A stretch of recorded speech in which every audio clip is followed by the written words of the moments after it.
Baik, kita akan alih bahasakan ayat yang ke-87 surah An-Nisa.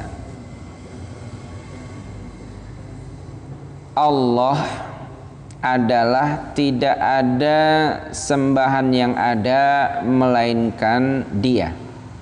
Allah itu tidak ada sembahan yang ada melainkan Dia. Jadi harus diartikan yang ada. Jadi selain Allah tidak ada. Pasti Ia akan mengumpulkan kalian di hari kiamat, dan itu sama sekali tidak meragukan. Siapakah yang paling benar perkataannya selain Allah? Ayat 88. Mengapa kalian menjadi dua kubu dalam menghadapi orang munafik, padahal Allah sudah mengembalikan mereka karena mereka usahakan sendiri? Apakah kalian masih menginginkan untuk memberikan petunjuk? Siapa saja yang Allah sesatkan, barang siapa yang Allah sesatkan, maka tidak akan ada baginya jalan kembali.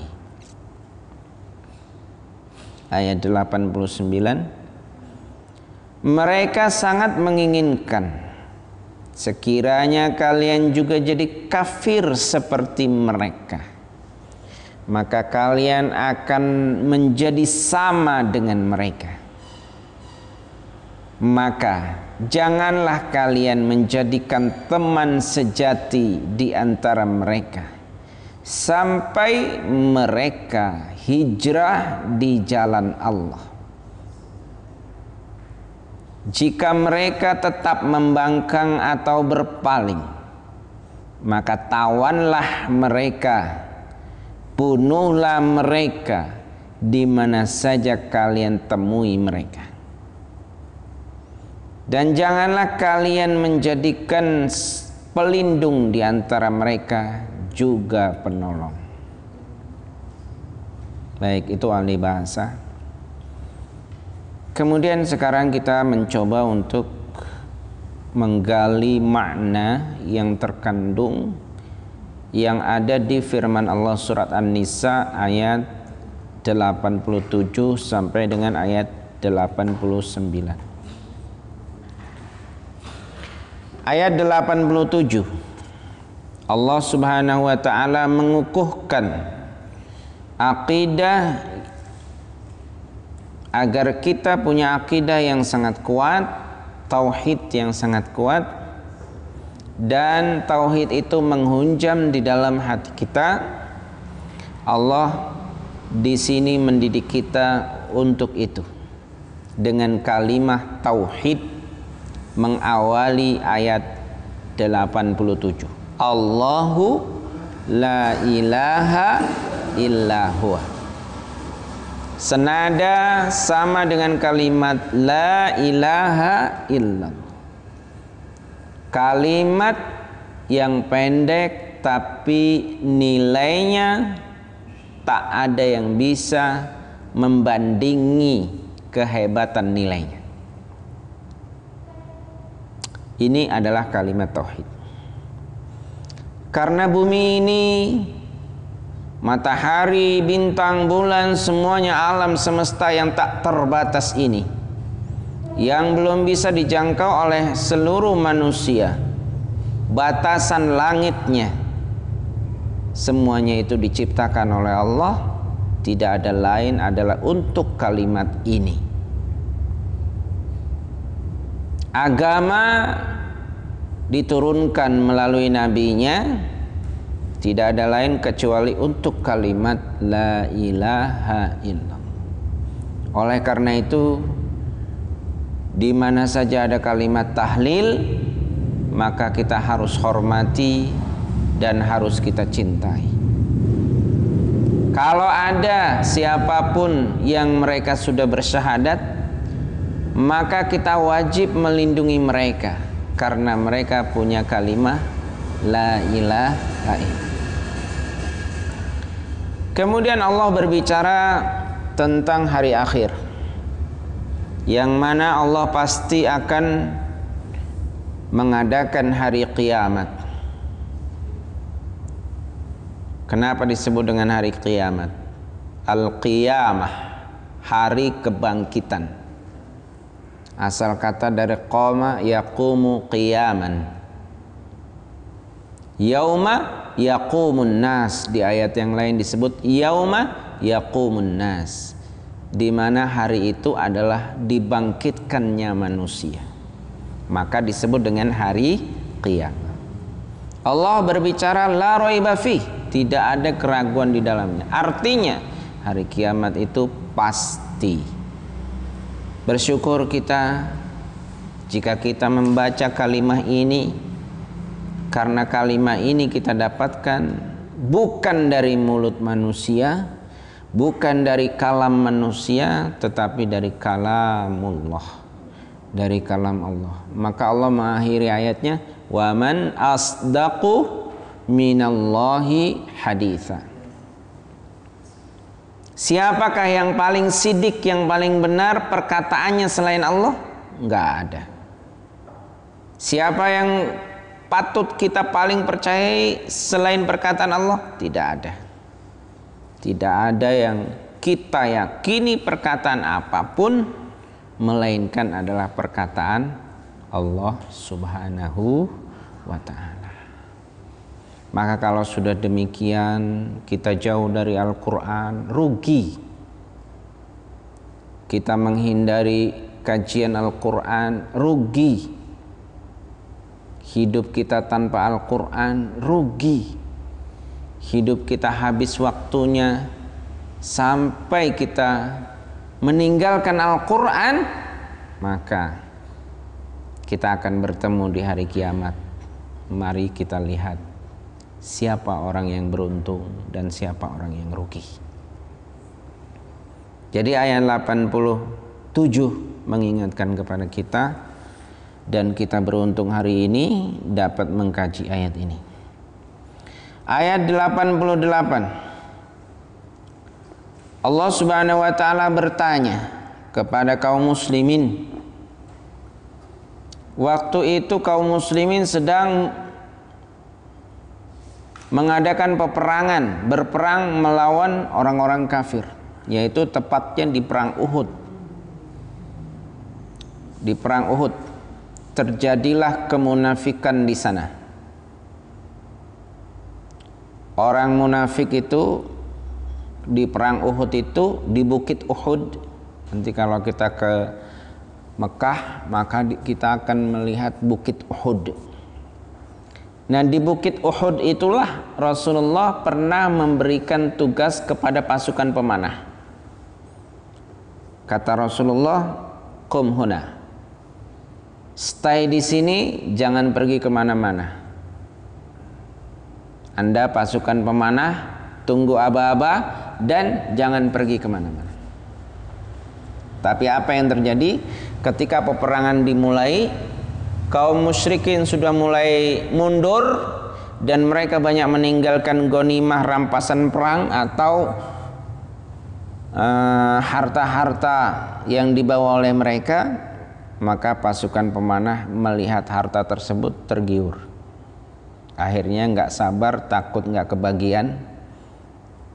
Pasukan pemanah akhirnya menyelisihi amanat Rasulullah Sallallahu Alaihi Wasallam. Nah, melihat orang seperti ini, ada juga di antara mereka yang izin untuk kembali ke Mekah, tidak ikut hijrah bersama Nabi. Nah, orang-orang yang seperti itu yang memperselisih perintah Nabi itu adalah orang munafik. Tapi kaum muslimin yang masih taat kepada Nabi, mereka terbagi menjadi dua kubu. Kubu yang pertama mengatakan, oh mereka masih beriman. Kubu yang kedua mengatakan, oh mereka udah munafik. Maka akhirnya turun ayat ini. Kata ayat ini, fama lakum fil munafiqina fi'ataini wallahu arkasahum bima kasabu. Mengapa kalian terpecah menjadi dua? Padahal Allah Subhanahu wa taala sudah mengembalikan mereka ke asal mereka, artinya kekafiran mereka itu Allah kembalikan kepada kekafiran mereka. Tadinya mereka ikut Nabi, tapi karena mereka tidak taat kepada Nabi, akhirnya mereka Allah kembalikan. Karena memang diniatkan benar oleh mereka. Ini yang makna daripada wallahu arkasahum bima kasabu. Kemudian Allah bertanya, aturiduna an tahdu man adallallah? Apakah kalian masih ingin memberikan petunjuk kepada orang yang Allah sesatkan? Jadi kalau ada orang yang disesatkan oleh Allah, itu bukan karena Allah jahat, bukan karena Allah zalim, tapi ada proses sebab akibat. Apa sebabnya? Apa kok mereka dikembalikan kepada kekafiran? Bima kasabu. Di ayat ini ditulis bima kasabu, disebabkan mereka kasabu. Apa kasabu? Kasabu itu adalah usaha yang direncanakan penuh perhitungan. Ini kasabu. Artinya kalau kita sudah mendapatkan petunjuk, terus petunjuk ini kita tinggalkan, setelah kita tahu bahwa petunjuk ini benar, kemudian kita tinggalkan, Islam ini kita tinggalkan, maka kita sudah melakukan kasabu, benar-benar ninggalin petunjuk. Maka kalau Allah berbicara tentang perbuatan yang direncanakan, ada planningnya, itu selalu menggunakan kata-kata kasabah, ya, menggunakan kata-kata kasabah, bukan sa'ah, ya. Nah seperti itu. Wa may yudlilillah falan tajida lahu sabila. Barang siapa yang disesatkan oleh Allah, maka dia tidak akan dapat menemukan jalan kembali. Oleh karena itu, para ikhwan sekalian, teman-teman semuanya, saudara-saudaraku, mari kita jaga tauhid ini, mari kita jaga akidah ini. Jangan sampai akidah ini lepas dari diri kita. Karena Allah Subhanahu wa taala sudah memberikan petunjuk. Jangan sampai petunjuk ini kita sia-siakan sehingga nanti Allah Subhanahu wa taala berbalik, bukan memberikan petunjuk, menguatkan petunjuk kita, tetapi justru akan menyesatkan kita. Allah itu sudah Maha Rahman, Allah itu sudah Maha Rahim. Kita sudah diciptakan sebagai manusia, kita sudah diberikan hidup, kita sudah diberikan guru, kita sudah diturunkan Rasul, kita sudah didatangkan kitab oleh Allah, dan hari ini kita sudah mengenal kitab itu, dan itu adalah surat dari Allah, dan itu adalah surat cinta dari Allah. Apa itu surat cinta dari Allah? Al-Quranul Karim. Kemudian ayat 89 Allah memberikan penjelasan. Setiap ada orang kafir, setiap ada orang yang menyalahi syariat Allah, setiap ada orang yang berpihak kepada tagut atau selain Allah, maka pasti mereka juga ingin punya teman, ingin punya sahabat yang kekafirannya juga sama seperti mereka, karena mereka sudah menjadi setan. Jadi setan itu hidup sampai hari kiamat itu terus akan mengumpulkan teman-teman setia. Kapan setan beraksi? Kapan aja, bahkan saat ngaji juga setan beraksi. Bagaimana aksinya? Ya bikin nggak betah, ya kan, ngantuk dan lain sebagainya, bosen. Aduh, coba kalau nggak ngaji, ya kan? Kalau nggak ngaji semangat, ya kan? Nah, seperti itu. Sadarilah bahwa yang membuat kita nggak nyaman dalam pengajian, dalam kajian Al-Quran itu tidak ada lain, adalah setan. Nah, kalau kita sudah paham itu perbuatan setan, ya sudah, mauan ikut setan, ya kan? Maka di sini diingatkan, waddu law takfuruna kama kafaru fatakununa sawaa'a fala tattakhidhu minhum awliya. Jangan sampai mereka itu kita jadikan teman setia. Biasanya kalau teman setia gimana? Ngajak, "Woi, pergi yuk." Langsung, kita nggak mikir. Ayo kita jalan-jalan, ayo. Itu namanya teman setia.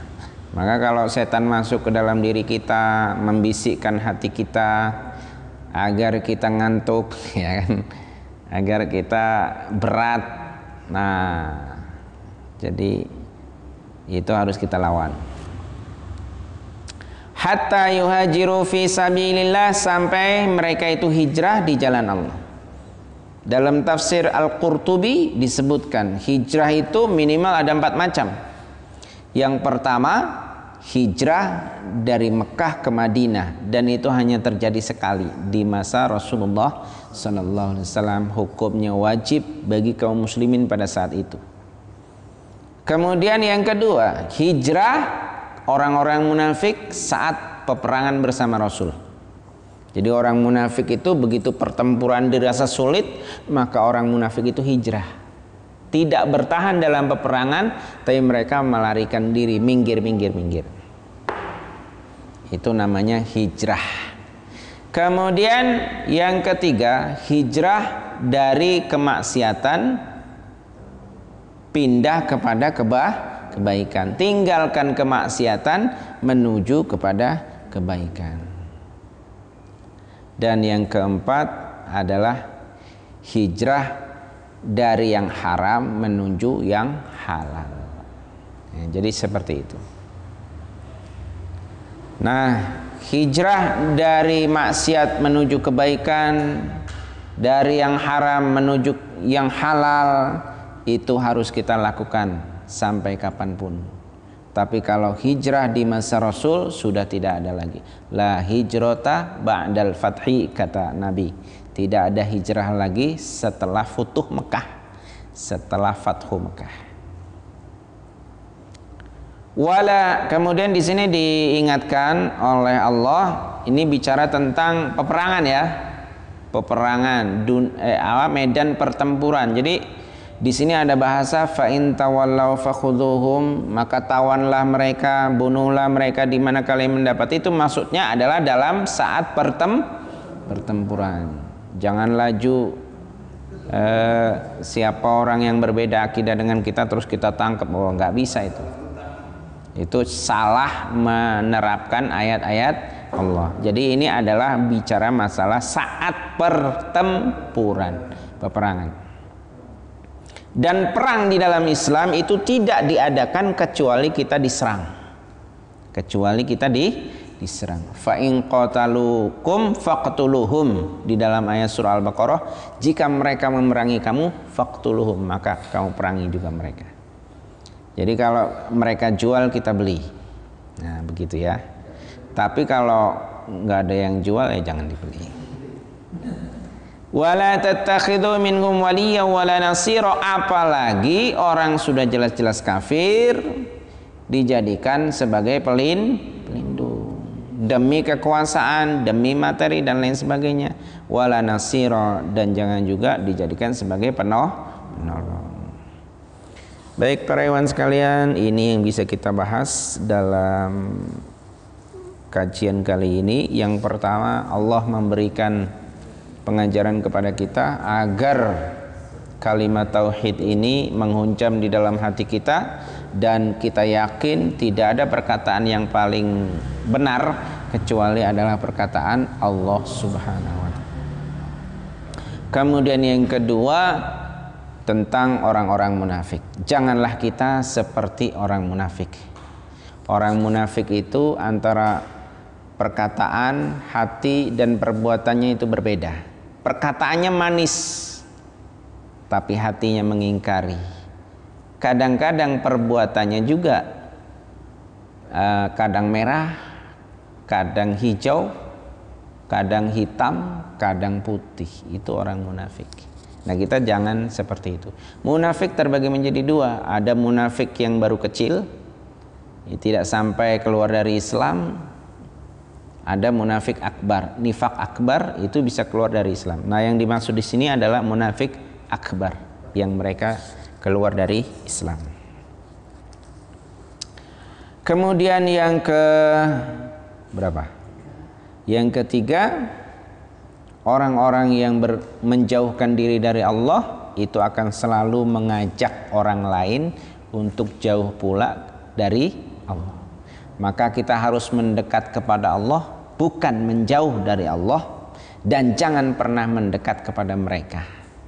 Kita harus selalu setiap harinya mendekat kepada Allah Subhanahu. Dekatlah kepada Al-Quran, kajilah Al-Quran, maknailah Al-Quran, cintailah Al-Quran. Insya Allah kita akan selamat. Yang keempat, hijrah.